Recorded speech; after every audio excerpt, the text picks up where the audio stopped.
All right, I want to welcome you all into the Play Sheet Sports podcast. I am Tyler Jackson, the publisher and editor at PlaySheetSports.com, joined by our first guest, Ronnie Olson. Ronnie, the head basketball coach at Shady Spring High School. Ronnie, you've been doing it at Shady Spring for 8 years now. Is it 8 or 9 years? On year eight. Yep. Yeah, year eight. I remember that because your first year was the year before I started, and I remember before I covered first time I ever covered you guys was a game against Greater Beckley in December of 2017, and Dan Stillwell was like, "Yeah, if they lose, Ronnie can be a little bit ornery," and I've never really had an experience with you, so it was nice. But I remember, when we first had that conversation, you kind of laid out the whole dream to me. We want to be this program that goes to the state tournament. You're like, Shady's only been to the state tournament once. And, since that conversation, you guys have been, I believe, 4 times and yeah, 4 times in a row now. You guys are aiming for your fifth consecutive state championship, state tournament berth. And with it, hopefully your fifth consecutive state championship game berth. And, I kind of want to start off with because you really knew early on. I want to talk about program building. Uh, when you took the job, did you kind of see a group of kids coming up through the feeder system that you thought you'd be able to win a state championship with, or was that kind of rooted in the core tenets of your philosophy? What was kind of what laid the foundation for that mentality to think that this was something that would be really actually achievable for you? Um, the kids I coached in middle school, I thought we could, win with them. We were in a tough situation because we were 4A when I first took over, and that was, Woodrow and all those teams and South Charles, all those teams in your section region. I thought we could win with the group of kids I had there with John Sawyers, people like that. But I felt like for us to really make an impact at the AAA or 4A level, we would have to do something different and we'd have to start from the ground up. And I knew I was going to be here for the long run. So, I got with a couple people in the community. We went through a local church, got with a couple guys in the community. They're still around. And, we started at Shady Elite and we knew that it had to be built from the ground up. And, we started and it was actually with, my son's group was one of the first ones that's started with Shady Elite and actually started a team called Shady Shockers, and then we evolved into Shady Elite. And we had a lot of good people in helping that thing and getting it started. Grandview Church was the implement of that. Now Jalen Bailey's mom, Jill Bailey, runs it. It's just kind of cool to see it be hand on from different people that run it with the program. So and then now it self sustains and it runs itself. All I do is, provide facilities here and there, come talk to them, watch their games, things like that. But that was what did it. And that's what put us in a position. And that's why I always feel like we are going to be a competitor because we have a lot of guys playing basketball all the time at a young age. And, that's, there's an ingredient to success. That's it. Start them young. I'm kind of in the situation similar where I just launched Play Sheet Sports last week, and I'm trying to build it, the same way I did my previous employer. I built it from the ground up. I kind of, and in this process, I've kind of learned, I've taken a lot of things away from what I did previously. Even coming into this job, it wasn't something new for you. You had played in a state championship game before as a player back in 2000. And I believe you actually went to Beckley before transferring to Independence. So, can you just talk to me about your experience as a player and how it kind of helped you in laying the foundation of a championship program for a coach? Because even though you didn't win it, you guys, the story I've always heard is you had a massive upset in the semifinals over a really good Tuck Valley team, I think it was, and then you got to the state championship game, and those are things that even in that community they still talk about today because of how significant it was. I think actually the entire day was pretty significant in Raleigh County because I think three Raleigh County teams played for state championships and ended up losing. But We call it how did Saturday. yeah, Yeah. yeah. How did that experience as a player help you kind of lay and build the foundation of what's become a state championship program? Well, I really felt like, playing under, Coach Kidd, Coach Barksdale, moving on to Coach Perkins and playing at the college level, I felt like I learned and knew the things that it would take to get there. I felt like I was instilled in a lot of those things. I'm a student of the game. I love to watch the game. I was always learning. Heck, I started my own AAU team when I was 19 years old, and I was only a sophomore in college on my own money. So I knew I wanted to be a coach early. I feel like playing in the state championship game with that, venue behind you, the same colored seats right there, was something that, we talked about it in the interview after I won my first state championship, that it was something that I always wanted to be able to put to bed and revisit. And I just, some things are really special to people, and high school basketball was always something really special to me. And I let one go as a player, and you can never get that feeling back. And, to hopefully coach some young guys and to win a state championship, I felt like I had what it took for us from a mental standpoint to how to build a program. And as a player, I knew what was to build a successful team, because I was a main scorer. Then I went to a role player in college. I knew what it took to have different pieces in place. So, you go from a guy that's a go-to player from a JV player to a college player that plays roles. I knew that those were all recipes to be successful when you're trying to put together a team. So, I think it's prepared me well. I think the hunger of just loving basketball, and then moving into this area, Shady, that's helped me even embrace it even more. My kids went to school here, and wanting more for the community and saw how special it is, really makes it it makes the buy-in really easy. You go to a store up the road, and somebody, says, we really, I don't even know who they are. We love watch the game this evening. They plan their whole evening around Shady Spring basketball, and that what makes it special. And you don't want to disappoint those people. So you and I go back and forth on football a lot. I'm an Eagles fan. You're a Cowboys fan. I mean, we talk about these different things. And Yep. leading up to the Super Bowl, there was a feature written about Eagles defensive coordinator Vic Fangio, and I just kind of want to read an excerpt from that. And you know, whenever the first defensive team meeting that he walked into, he said, "It's not your fault you don't work hard." And he said this to a room full of pros. And one of the defensive linemen said, "Work hard," just kind of quizzically thinking in his head. And Fangio said, "It's not your fault. You just don't know how." Fangio went on, "But that's going to change because I'm here." And he kind of has the philosophy that, players haven't really changed, more so like what's expected of them has, especially kind of the great ones. And we've talked about this. Your coaching style is a lot different from the way a lot of coaches go about things in the modern era. They can't coach as aggressively, or you know. They have to be a little bit more measured in what they say, and not quite as emotional. Meanwhile, you find a way to mix and blend old school and new school. So talk to me kind of about that philosophy and how you've been so successful with it, because that's a really hard line to manage, but you've done it really well. I mean, like I said, you've produced four consecutive state championship caliber teams, but you've always walked that fine line and did so successfully. And I don't really think that your players have really quit on you, or walked out on you or anything like that. And it seems like a lot of the kids really seem to buy into that style of coaching.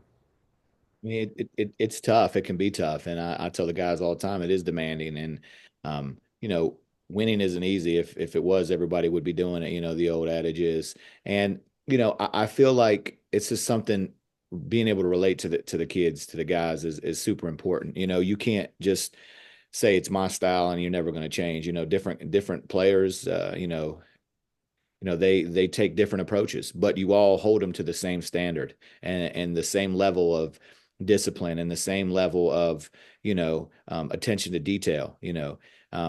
Sometimes I pride myself on holding players to the same level of effort, and if you're going to give me effort, then we're going to win. And I think that being a teacher has helped me, because I'm inside the classroom, and you see the evolution of kids, how culture changes kids and society changes kids. And I'm able to keep up with a lot of the things that I'm around them all the time. I have younger kids, and that's helped me as well. But you hear the coaches, people say, "Oh, the game's passed them by." And if you're around it all the time, it's not going to pass you by. And I'm one of those coaches that doesn't want to be right. I just want to win. So the right answer isn't my answer. The right answer is winning, and I think that takes care of everything. So whether we're playing man-to-man defense, even next year, we might, be a different team completely. But I want to win first, and everything else is secondary. And I think our guys are the same way.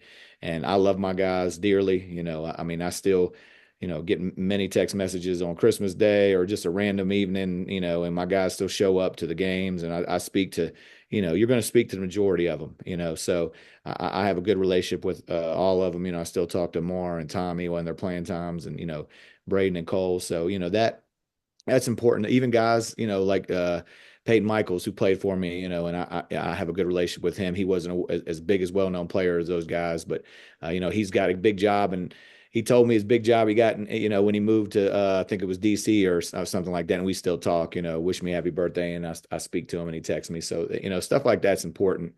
Um, to me and building relationships. And I think when you build relationships, you can hold guys more accountable because I tell you, I always tell them, I'm not going to ask you to put more work in than I'm going to work. So, I'm going to put forth all my extra time that I get into this as well. And I expect the same thing from them. So to talk about the last 4 years, for background context for our listeners that aren't quite aware, your first trip to the state tournament in 2021, you guys win it, and I would say that you're probably a year ahead of schedule at that point. Your starting group is entirely sophomores. You graduate one player. In the next 2 years, juniors and seniors, teams come back intact, and you lose on a buzzer beater, and you lose by I think 5 points, 4 or 5 points in another state championship game. And those, truthfully, I don't think there's any way to sugarcoat it. Those are devastating losses. Just kind of way that those games end, and the way you were unanimous number one throughout the 2022 season, and then 2023 you beat that Fairmont team by almost 30 points at one point at home, and it just kind of flips the script. And coming into the state championship game last year where you guys beat Fairmont, there was a point where I think you guys were down 10. Uh, how do you go about bouncing back from the mental setbacks of something like that? Because it's incredibly easy for that to shatter your psyche. I mean, I look at some of the players, Amar Maxwell was probably the only one from last year that was, played a ton of meaningful minutes, and Jack Williams a little bit. Uh, but how do you get the kids to bounce back from that? Because that's extremely hard, for anybody at any age. I could imagine as a coach, just it just feels like there's no way around it. We talk about the boogeymen in professional sports. For years it was the Patriots or the Chiefs or teams like that, and it felt like for you guys it was Fairmont Senior to an extent. And the way that championship game last year was going, it kind of seemed like it might head that way again, even up until the final possession of regulation. So take me through kind of the 12 months in between the 2023 title game and the 2024 title game, and what it took to really solidify where you guys were mentally just to be able to bounce back and compete and even win that game. Well, I'm not gonna lie, it was very hard. For one, as a coach, I can just speak for myself. You got to step back and decompress. Obviously, you decompress when you go out on a losing foot differently than you do when we won it the past year. And everybody, my close friends, my close circle can say, and even in the coaching community that are my friends, I mean, I would die to be in a position. You remember you played on the last Saturday, and I do appreciate people that send me messages like that, but that's just not how, I'm built and how my mind works. Unless we win the last game, I personally feel like our program is a failure, and I feel like I'm a failure. So, it's tough. You got to decompress. You step back. You accept what happened. It's hard, especially in a place what I just talked about, where everybody's, excited about your program, and you feel like you've let them down. You feel like you've let your guys down. You feel like you've let your community down because, we've become kind of accustomed here to, playing and winning state championships, and that's a gift and a curse at the same time. So I'd take it any day over the latter. But you got to sit back, and then you got to look at where you want to go, and are you going to do the same thing? Are you going to approach the game the same way? Where did it go wrong in the state championship game? Where was your mistakes? Not the guys, but where did I go wrong in the season? Where did I go game schematic? Where did I go wrong schematically in the state championship game? Where did I go wrong in a timeout? What do I need to do moving forward? Who has people returning and all that stuff? I have, my phone has notes from 6 years ago, from how we're building to fixes every year. I'm always fixing things and trying to improve on things, wins, losses. And those are things that I addressed within myself and didn't talk to anybody but myself and my phone. So, those are things you address and you fix them and then you move forward with your off-season plan. And that's where we really got after it. I felt like we had a really good off-season. Everybody was bought in, every single person, whether they were coming from another sport and football and baseball, they were there. They bought in. I thought we saw the success early in the summer. And I always told you summer doesn't always translate into a good season. But I really felt like with Amara and Kai and Jackie and Gavin and all those guys, Jalen, I felt like we were going to have a special year.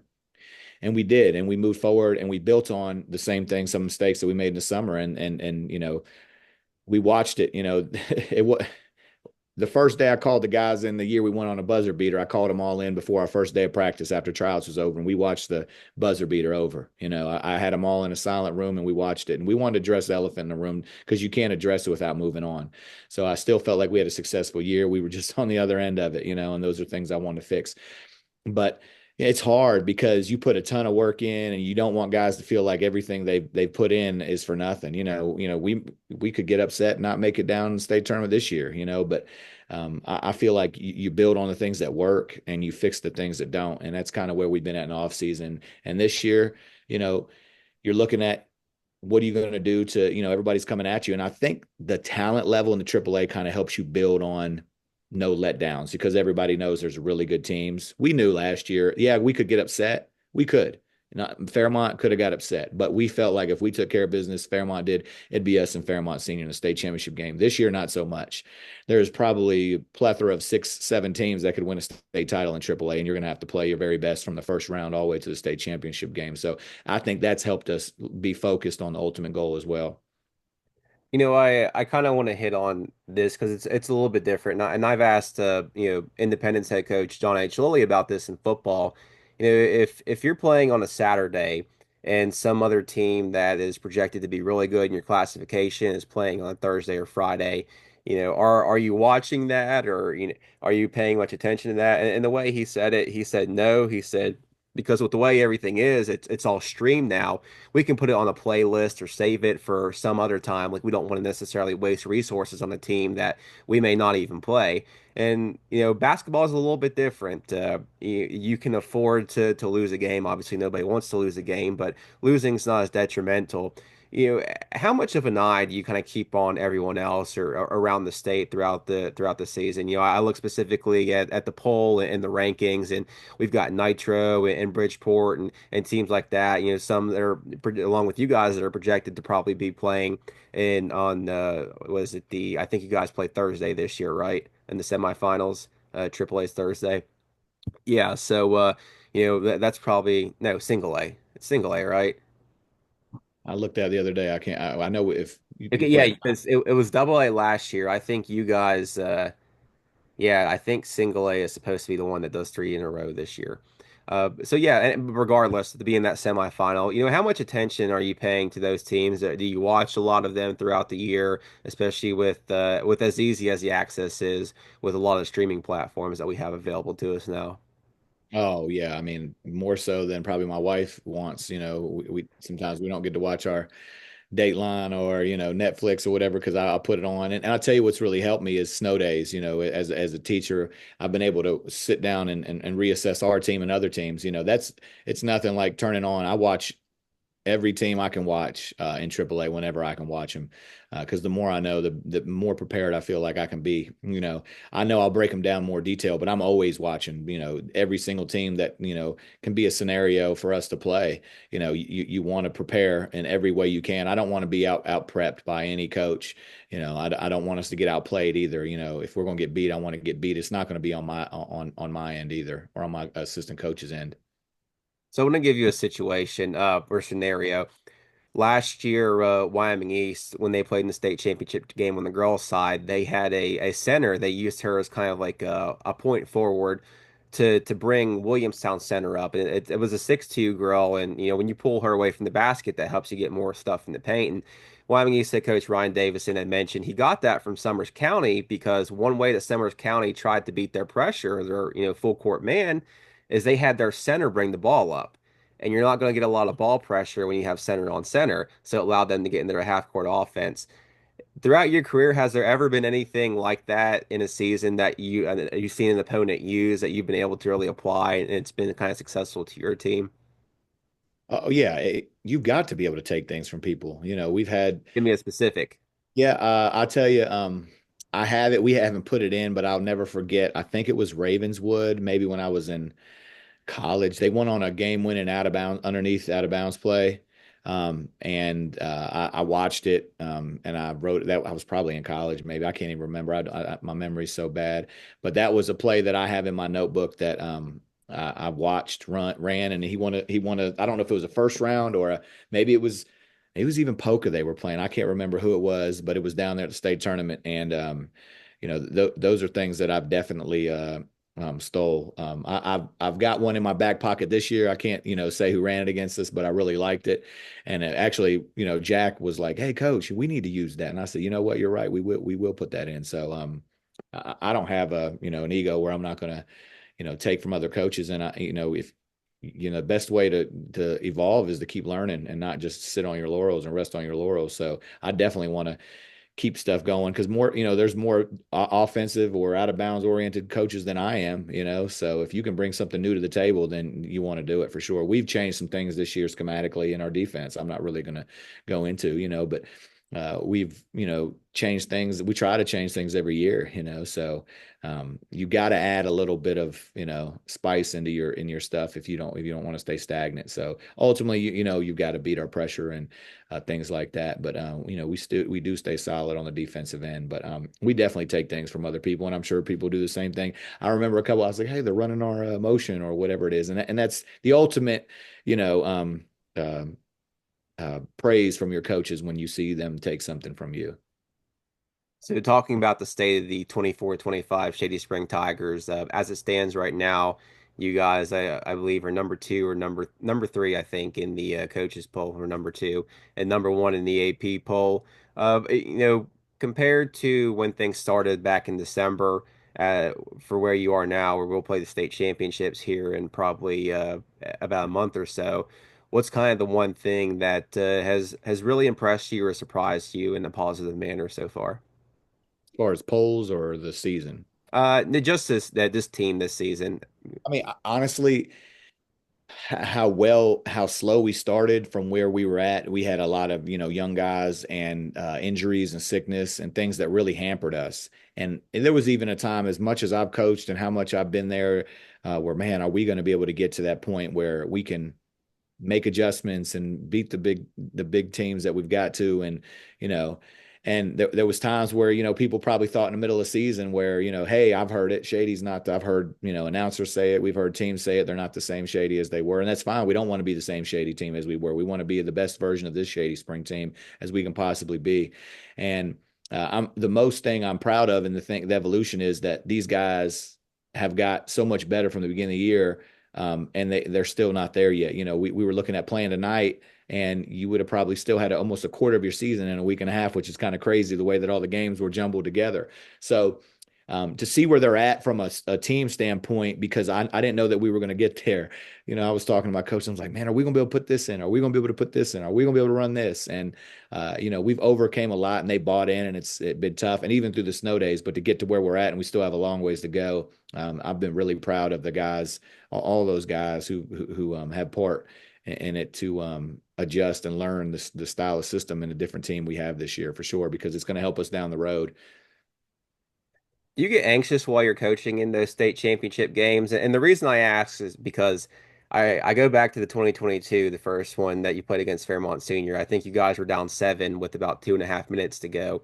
And I remember like looking up and even when it doesn't matter who's playing in the state championship games, like I get kind of anxious. I'm like, oh, like I'm sitting here running the scenarios, like there's no shot clock, how many possessions are left, and what shots do you realistically have to take. And I remember looking over at you on the sideline, and you're just like straight face, kind of squatting down, no emotion, no worry or anything like that. Do you get anxious in those moments, or because I hear a lot of athletes kind of talk about it, and specifically with the Super Bowl and all the media lead up to it, they're like, once you kick off, you kind of realize, oh, it's actually just a game. So, how do you kind of manage all that? Because I'm sure for anybody that's in the crowd, it's probably nerve-wracking, but I've never really seen you like break or show emotion or show any worry or anything on your face. And you've played in, three extremely tight state championship games, one at the buzzer, one by 5 points, and one that won it in overtime. Um, it's really important when you progress through the season to you can't show, any type of, panic because your guys are going to be a reflection of that. And at that point, we shouldn't be in panic because we're at where we're at because we've worked hard to get there. So I've tried to, not do that. And honestly, the hotel helps you, the walkover helps you. We've been kind of superstitious staying at the same place every year. If hopefully we're blessed to go back and play for another state title, that'll be great. But you know, you, all the prep you do the night before in the morning, you're. I really feel like that helps calm me down. Coach Radford and I. We do a good job of really, I mean, we lock ourselves in the room and have room service and bring it up to us and we don't go anywhere. We break it down all week and when a game starts, it's like a player.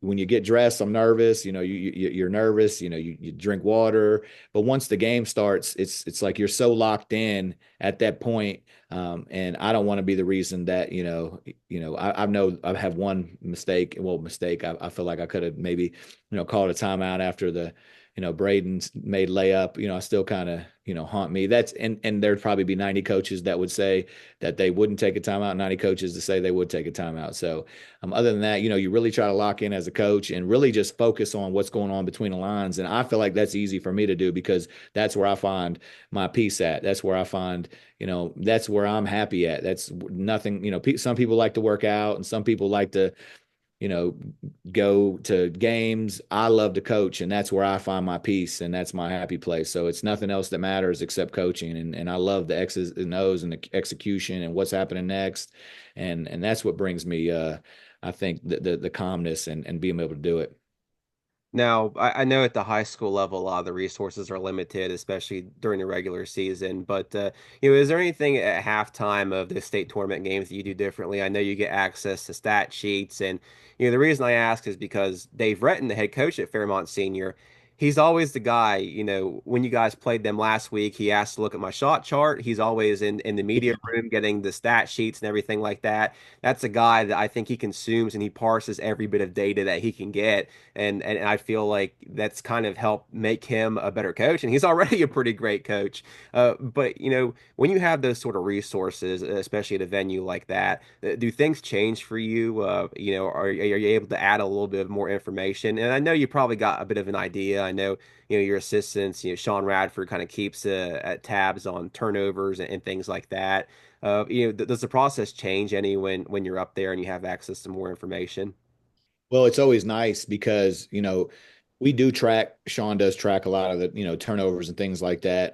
But you get a shot chart, and I would like to see where my last field goal was. And sometimes I'm so caught up in getting stops on the defensive end or how the flow of the game is, and I don't realize that we didn't have a field goal with but 2 minutes left in the first quarter, and there we are at halftime. We had a couple free throws, but that's something that we might need to fix at halftime. So definitely a shot chart and different things like that.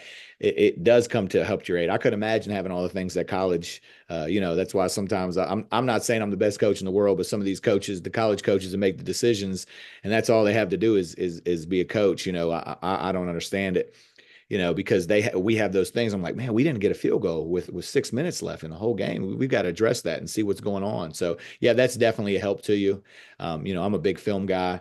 My coaches are big film guys. So, but definitely having those shot charts and when you went dry on when's the last time you scored a field goal. I think I remember you told me after maybe it was one of the state tournament games last year. I was like, man, we Yeah, it didn't was score. against Scott. It was against Scott in 2023. I Yeah. remember it. Like we still won big, but I was like, wow, we didn't have a field goal for that much of a time. So that was kind of eye opening. That's stuff that I like to hear. You know, Yeah, because I remember that conversation because I asked you after that game. I said, did it concern you that the offense kind of went cold and you were like, "Yeah, maybe a little bit, but our defense is always there." And then it kind of happened the next night against Fairmont Senior, and I think you guys did a great job of solving that. You mentioned film.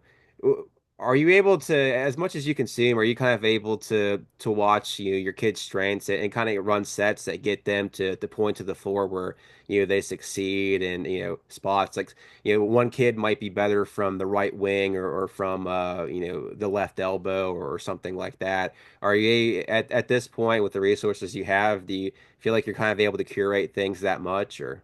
Yeah, you've got to be able to do that. If you got a guy that prefers to go left, or you got a guy that goes downhill, he might be a left-handed kid, but does a better job going right downhill on the right side. Those are things that I just feel like come automatic as a basketball player and a basketball coach. Maybe because where I played, but I can only speak for myself and my staff. But those are things you want to put your guys in the best position. Just like a quarterback, would he rather roll out to the right or would he rather roll out to the left? So we try to put our guys in there in positions where they're in the strength, but we do have a lot of guys that can go both ways. At this level, to win it, you got to be able to go both ways. But you definitely want to get your players in a position where they can get where they feel more, strength in scoring, whether it be like maybe it be the top of the key, or maybe they feel like they go better from the baseline, or they really shoot a high percentage from the top of the key. Those are all things we look at to try to put our guys.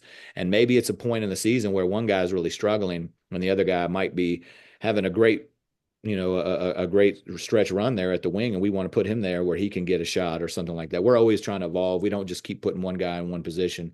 We've changed things around a lot this year as well. So, and then you got to evolve. We're always putting new stuff in, always trying to, stay ahead. But on the bottom line is at the end of the day, you know, you've got to be able to beat your man. You've got to be able to stop your man, and you've got to be able to get that key rebound. And we can put in my guys have won and lost these games. It hadn't been anything I've done. I just want to put them in a position to be able to win those games. So they're the ones that are out there making the shots, because most of the time, not most of the time, but some of the times the plays break down. And I always tell them, just go play basketball. If a guy's pressing up on you, go by him, or if a guy's leaning off of you, shoot the ball. Those are things that are simple, but your guys have got to be able to go do it, and they've got to have the confidence to go do it. And so that's what you do 22 games for. To see if those guys can do it when it matters, and our guys have definitely been on the stage to do it this year. So this is probably my last really like in the weeds question. Have you? I'll give you two examples first off before I ask it. I did a story on Chris Belcher, the former offensive coordinator for Princeton football, and he talked about how he had to evolve his offense because they played a game one year when they had a Moss Award winner, and the opposite opposing team put bracket coverage on him, and they didn't have an answer for that, so they had to lose that receiver for that game, and it forced them to evolve and integrate more motion concepts into their offense to challenge a defense and break brackets. And in Summers County girls basketball, they had two players that probably accounted for 40 or 50 points a game, and a team threw a triangle and two at them, and it really hampered them. Have you ever been in a situation where, not athletically, because the Jimmy and Joe's things always comes up, especially in high school, but have you ever been in a situation where schematically, like somebody kind of threw something at you and, it really, you didn't have an answer for it and you had to kind of go back to the drawing board to find an answer for it at a later point? And what was it, if so? Well, we felt like in the state championship game this past year, there was some, things that he was doing to us. And, we just had to, we were trying to run our sets, and, we just looked at it and said, guys, you got to start going downhill a little more. And they were doing some throwing their zone, their matchup zone at us. And, ultimately, when we work on this in practices, if all else fails, we want to break down guys to be in basketball spots to make basketball plays. So, just because we put in a set versus a 2-3 zone, I want my guys to be able to think the game that if we were in the locker room, I want them to be able to beat a zone, or I want them to be able to beat a triangle and two. I want them to be able to beat a man to man. So, I feel like our guys, we prep them for that, because sometimes they can't hear you all the way down especially on the Civic Center floor there behind you. They can't hear that, and I don't have any more timeouts, so they've got to be able to relay their own offense and get their own wins. Because yeah, we call out the offense, but they run it, and a lot of times they call their own offense out. But yeah, we did that in the state tournament game. We had to make an adjustment at halftime because I felt like they were really pressing out hard on the wings, and they were really disrupting our offensive flow. So, and that's why I think you saw Jalen there in the second half. We were like, man, if you can beat your guy off the dribble, you just got to go get it. So he did a good job of that. And then they started adjusting towards that. And then we made another adjustment of kind of getting them set up and screened on the outside. So, it's like chess, big games like that. And that's why I always preach to my guys. I said, this is working right now, but there's going to be, and when you're playing a big time game like that, there are so many points in the game where we had to make adjustments, and then Retton would make adjustment, and then we'd have to, make a different adjustment off of that. And then there's, I always say for every action, there's a reaction. So, there is. And are you going to find the right one? Because sometimes you don't. And, Retton in the last couple of state championship games, his matchup zone has been tough to deal with. I felt like, I talked to Sean Radford at the end of the season this year, and I was like, man, last couple of years, we've got to have some things in play to be able to beat that. And I feel like now we're prepared, for things like that. So, but our guys do a good job of playing basketball when they have to, because that's what we work on a lot. But that was definitely one this past year we had to do, because you're going to see something new, But if your guys know how to play basketball and move without the ball, then they stay. And we got good players, so our guys, they're going to beat your guy, or we shoot the ball well, we drive the ball well. I mean, if they just go out and get it, they make me look better than I am sometimes. I love to coach, I do, but my guys are. I mean, we wouldn't be in the position we have. I've had a ton of talented guys. Amar's good. Yeah, they happen to be under my watch, but man, we've had a hell of a lot of players, and we have a hell of a lot of good players coming up all the way from elementary school now. So I'm excited to get them. And, I'm not going to give up on them. I'm going to put in hard work like I promised them. And they give me the hard work. And, hopefully we can keep this run going. So I got two more questions for you before I let you go. Want First snow one, day. So we're good. yeah. So first one I want to start off with is, we'll go with a little bit lighthearted here, but what's your best joke? Give me your best joke. Let's joke. Well, I say it's my wife's probably going, if she watches, she's probably going to say, I can't believe you said that. But I've said it since the first day we met each other. And, she always says, my nose is running. And I always say, well, you better go catch it. We've been going, we've been together forever. So that's probably my best dad joke. I love dad jokes. So whenever we'll be sick, or the kids are sick, or, and they'll say, I got to get tissue and my nose is running. Well, you better go catch it. So I'm a big dad joke guy, dry humor. So that's probably my favorite joke. So I'll give you mine. Did you know that they made the round bales of hay that you see on the side of the road on farms? They made them illegal in West Virginia No. Why? because a cow can't get a full square meal. See, that's a dad joke, and I Yeah, like it's a good one because I've only heard it once, so it. I love That's telling. the first time I've heard it, so I appreciate it. So I might go ahead and throw that in there to the kids and see if they just give me their grin of it, roll their eyes, tell Yeah, me good. but it's silly enough though that it merits a chuckle, I think. Um, Right.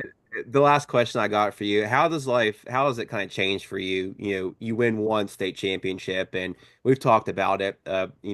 The top two seeds were knocked out of that state tournament. Winning a state championship is hard. Nobody can take that away.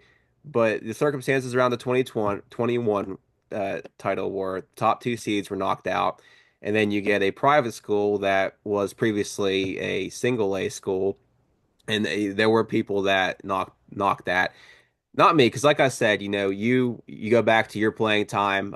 You play independent. I think you played them on what was the team that you lost to? Magnolia. They were 11-11. You can never take these things for granted, and you guys upset a heavily favored Tug Valley team in the semifinals.